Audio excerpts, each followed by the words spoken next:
Hi everybody, it's March 21st, 2026.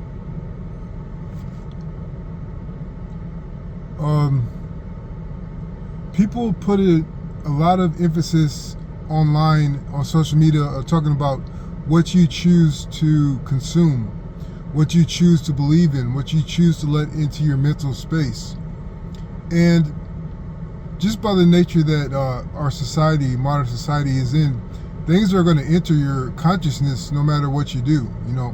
It may not be subconscious, programming. It may not be, subliminal messages and all that stuff. But what's going to get through sometimes is just going to get through. Like the nature of your life, like the vibe that your life gives you. Like the steady, familiar procession of emotions, your thought patterns. Those are influenced by the nature of your life or the nature of what you observe of your life. So yes, it's good to be careful about what you accept as truth, what you choose to act upon, but things are going to get in anyway. The most important thing is developing the receiving part of your mind, the receiving part of your spirit, the receiving part of your consciousness. If you could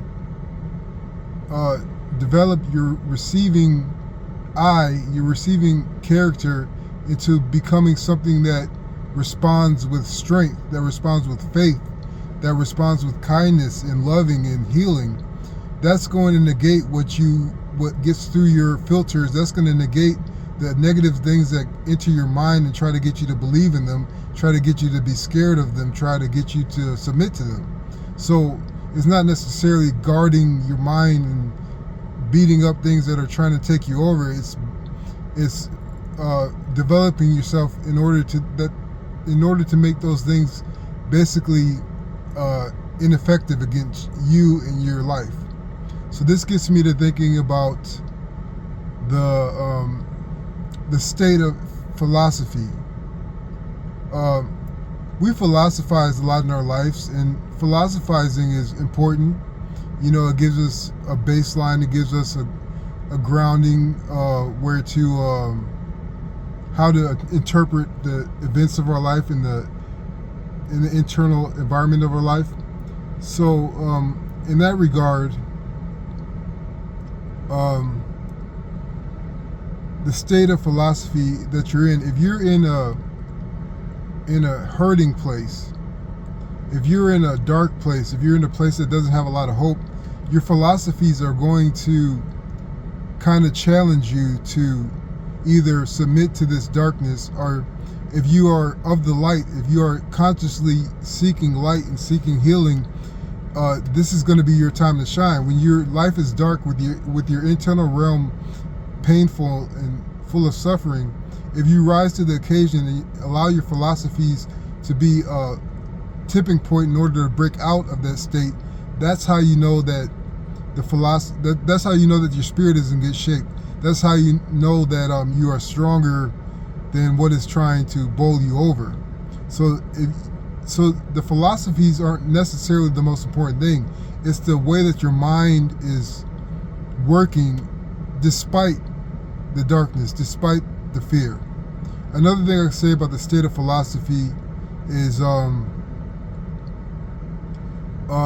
your truth that you philosophize based on, what your philosophy is based on, the truth that it's based on, you will come to find that the truth evolves, that the truth regresses and progresses, and it elevates, and it dips, and it oscillates. The truth is the truth, and the truth will always be the truth.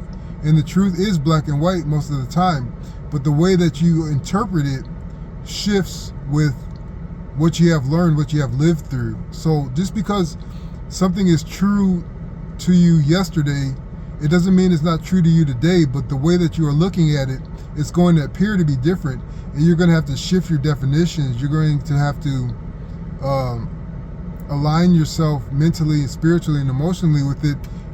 There's going to be a change, and it's going to look different, but the truth didn't change. You're making a 3D puzzle. You're not making a flat puzzle. And the last thing I could say about the state of philosophy is philosophizing should be a joy, whether you are bored, whether you are entertained, whether you are hopeful,